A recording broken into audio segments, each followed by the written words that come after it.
तो एक खबर आपको पता है क्या? जातीय जनगणना का जो शोर था वो शोर अब समाप्त हो चुका है। लोग बता रहे हैं, यानी कि सरकारी लोग बता रहे हैं कि जातीय जनगणना का काम जो है वो पूरा कर लिया गया है। लेकिन अब इसके बाद मेरे मन में एक सवाल आया कि क्या पूरे बिहार के हर एक घर में कोई सरकारी बाबू पहुंचे क्या?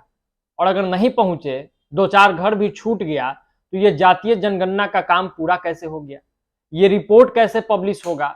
और ये जो दावे है ये किस हद तक सच है? तो पूरी बात हम आपको विस्तार से बताएंगे। वीडियो को अंत तक जरूर देखिएगा। तो बिहार में जातीय जनगणना पे काफी शोर हुआ। जातीय जनगणना जब शुरू कराना था उस समय भी पूरी तरीके से माहौल बनाया गया, सर्वदलीय बैठक हुआ था और वहां से यह तय हुआ कि बिहार अपना जातीय जनगणना खुद कर लेगा। केंद्र सरकार से कोई मदद नहीं मिल रहा था। इसके बाद जातीय जनगणना का काम शुरू होता है। इस जनगणना के दौरान भी तमाम तरह के सवाल उठते हैं, इस पर बवाल काटा जाता है कि आखिर इस गणना का मतलब क्या है?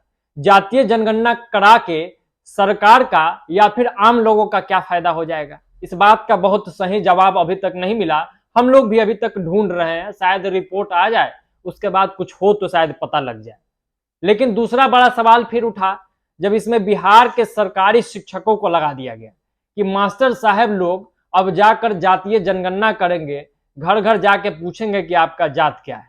इस पे हम लोगों ने भी सवाल उठाया था, तमाम बुद्धिजीवी लोगों ने इस पर सवाल उठाया था। इस सवाल का भी जवाब नहीं मिला। तीसरा जो पेच फंसा मामला जो है वो कोर्ट में जाता है।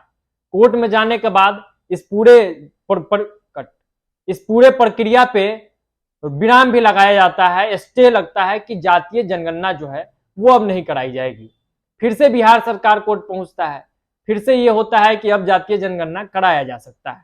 और उसके महज कुछ दिनों के अंदर में यह बात सामने आती है कि जातीय जनगणना का काम पूरा कर लिया गया, अब सब कुछ जो है वो सबमिट कर दिया गया है, बस डेटा आना बाकी है, जो फाइनल रिजल्ट है वो सामने आना बाकी है। इस बीच अब सबसे बड़ा सवाल ये उठा कि जितने भी सरकारी कर्मचारियों को इस पूरे काम में लगाया गया था उसमें बहुत सारे घर जो है वो छूट गए हैं, वो कई घरों तक पहुंचे ही नहीं। जब कई घरों तक पहुंचे नहीं तो हर घर का डेटा जो है वो कैसे जमा कर दिया गया, वो कैसे सरकारी खाता में चढ़ गया, ये बड़ा सवाल है। और एक बड़ा भ्रष्टाचार, एक बड़ा घपला और एक बहुत बड़ा ये झूठ है। और इस झूठ के सहारे सरकार जाति का कार्ड खेलेगी। आप सीधा समझ लीजिए कि इस जातीय जनगणना का अगर कुछ मतलब था तो सिर्फ यही मतलब था कि जाति गिनना है और उस हिसाब से समीकरण सेट करना है, उस हिसाब से चुनावी राजनीति करनी है।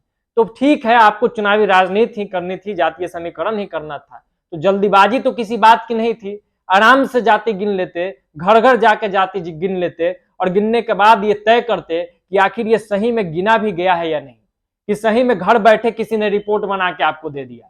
क्या घर घर आपके जो कर्मचारी थे, घर घर आपके जो लोग थे वो पहुंचे हैं अभी नहीं? नहीं, नजर में कई ऐसे घर हैं जहां पे आपके लोग नहीं पहुंचे हैं नीतीश बाबू, और वहां का गणना हो गया है, क्योंकि गणना तो सबका हो गया है। तो ये बड़ा सवाल है और इन सवालों के साथ छोड़े जाते हैं कि क्या ये जातीय जनगणना बिहार के आम लोगों के पैसों की बर्बादी नहीं है? क्या ये जातीय जनगणना वो लोग जो टैक्स देते हैं उनके टैक्स के साथ खेल नहीं हुआ है? ये जातीय जनगणना सरासर झूठ, सरासर फरेब और बिहार के जनता के साथ छलावा नहीं है क्या?